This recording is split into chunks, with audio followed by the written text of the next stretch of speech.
बुद्ध का एक शिष्य बुद्ध के संदिग्ध में 6 वर्षों से था। वो एक दिन महात्मा बुद्ध के पास आया और बुद्ध से कहा, हे बुद्ध, मुझे आपके पास है 6 साल हो गए, मेरे बाद कितने शिष्य आए, उन्हें आपने इस बीच किसी एक दिशा में ज्ञान देने के लिए भेजा, लेकिन मुझे अभी तक नहीं भेजा। क्या मुझे अभी तक बुद्धत्व प्राप्त नहीं हुआ? बुद्ध मुस्कुराए और बोले, ये तो तुम्हें खुद समझना होगा कि तुम्हें बुद्धत्व प्राप्त हुआ है या नहीं। शिष्य बोला, हे बुद्ध, आपने मुझे इन 6 सालों में जो भी उपदेश दिया मुझे वो सब याद है।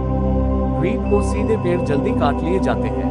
आपकी बताए एक एक बात मुझे याद है। आप मुझसे भी पूछ सकते हैं, मैं आपको हर उत्तर देने के लिए सक्षम हूँ। आप मुझे एक मौका तो दे ताकि मैं किसी भी दिशा में जाकर लोगों को आपके ज्ञान के बारे में भी बता सकूं। बुद्ध ने कहा, ज्ञान की बातों को याद रखने से कुछ नहीं होता। जब तक आप उसे अपने आचरण में ना लाओ, जब तक आप किसी भी चीज को अपने आचरण में नहीं लाओगे, तब तक आप दूसरों को नहीं कह सकते कि वो उसे अपने आचरण में लेकर आए। शिष्य ने कहा, जो भी हो, कृपया आप मुझे एक मौका दे, आप मुझ पर भरोसा रखें।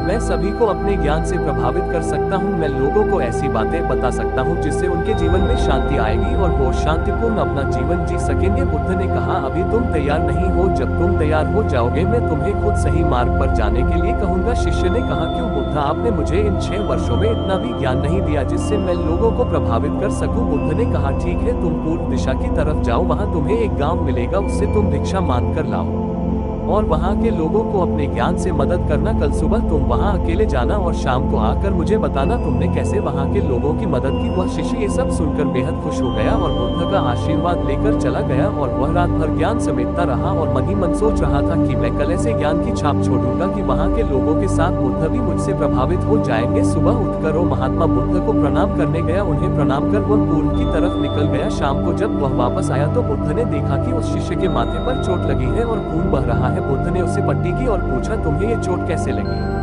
शिष्य ने कहा कि बुद्धि, वहाँ के लोग बेहद दुष्ट हैं, उन्हें जरा भी बुद्धि नहीं है। मैं उस गांव में भिक्षा लेने गया पर किसी ने मुझे भिक्षा नहीं दी, सब मुझे गालियां दे रहे थे। एक व्यक्ति ने तो मुझे भी भिक्षा तो दी लेकिन नीचे फेंक कर और कहा, इसे उठा लो। मैंने उन्हें काफी समझाया लेकिन वह मेरी बात सुनने को तैयार ही नहीं थे। उल्टा उन्होंने मेरे साथ हाथापाई की जिससे मुझे चोट लग गई। ये बुद्ध, आप मुझे दूसरी जगह भेजे जहाँ के लोगों में बुद्धि हो, इस तरह न हो। बुद्ध उसकी बात सुनकर मुस्कुराए और बोले कि अगर तुम्हें दूसरे गाँव में भी ऐसे ही लोग मिले तब तुम क्या करोगे? शिष्य ने कहा, हे बुद्ध, ऐसे लोगों को कोई ज्ञान नहीं दे सकता, वह लोग अज्ञानी है, उन्हें कौन समझाए? बुद्ध ने कहा, वह लोग अज्ञानी नहीं बल्कि ज्ञानी है।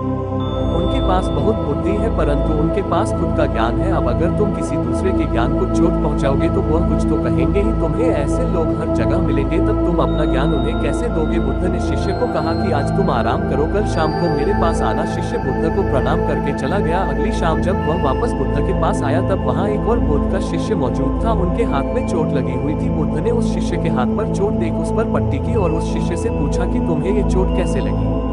शिष्य ने कहा, हे बुद्ध, आपने पूर्व के एक गांव में मुझे जाने के लिए कहा था, वहीं मुझे ये चोट लगी। बुद्ध ने कहा, वहां तुम्हारे साथ क्या क्या हुआ, तुम मुझे बताओ। शिष्य ने कहा, हे बुद्ध, वहां पर मैंने सबसे भिक्षा मांगी लेकिन किसी ने मुझे भिक्षा नहीं दी। एक व्यक्ति जिसने भिक्षा दी थी उसने भी वह मुझे जमीन पर फेंक कर दी और कहा, उसे उठा लो। मैंने चुपचाप उसे उठाकर अपने पात्र में रख लिया और उसे कल्याण का आशीर्वाद दिया। तब उस व्यक्ति ने मुझसे कहा, आप बड़े ही अजीब व्यक्ति हो, मैं आपका अपमान कर रहा हूँ और आप मुझे आशीर्वाद दे रहे हैं। मैंने उनसे कहा कि आप धनी हैं, आपने मुझे दान दिया है इसलिए मैं आपको आशीर्वाद दे रहा हूँ। फिर वहाँ से मैं आगे गया तो कुछ लोगों ने मुझे वहाँ से जाने के लिए कहा। उन्होंने मुझे कुछ अपशब्द कहे और मुझ पर कुछ पत्थर फेंके जिससे मुझे चोट लग गई। जब मैं वापस आ रहा था तब मैंने एक माँ को रोते हुए देखा, वह अपने बीमार बच्चे को लेकर चिंतित थी। मैं तुरंत जंगल से जाकर उसके लिए जड़ी बूटी ले आया लेकिन वहाँ के लोग मुझे जड़ी बूटी देने नहीं दे रहे थे। फिर मैंने उनसे विनती की कि वह मुझे उस बच्चे का इलाज करने दे, उसके बाद वो जैसा कहेंगे मैं ठीक वैसा ही करूँगा। फिर जिस व्यक्ति ने मुझे भिक्षा दी थी उसने गाँव वालों को समझाया, तब उन्होंने मुझे उस बच्चे को जड़ी बूटी लगाने दी। उसके बाद वह बच्चा ठीक हो गया। फिर गाँव वालों ने मुझसे अपने किए गए अभद्र व्यवहार के लिए क्षमा मांगी और मुझे धन्यवाद कहा। फिर मैं वहां से वापस आ गया।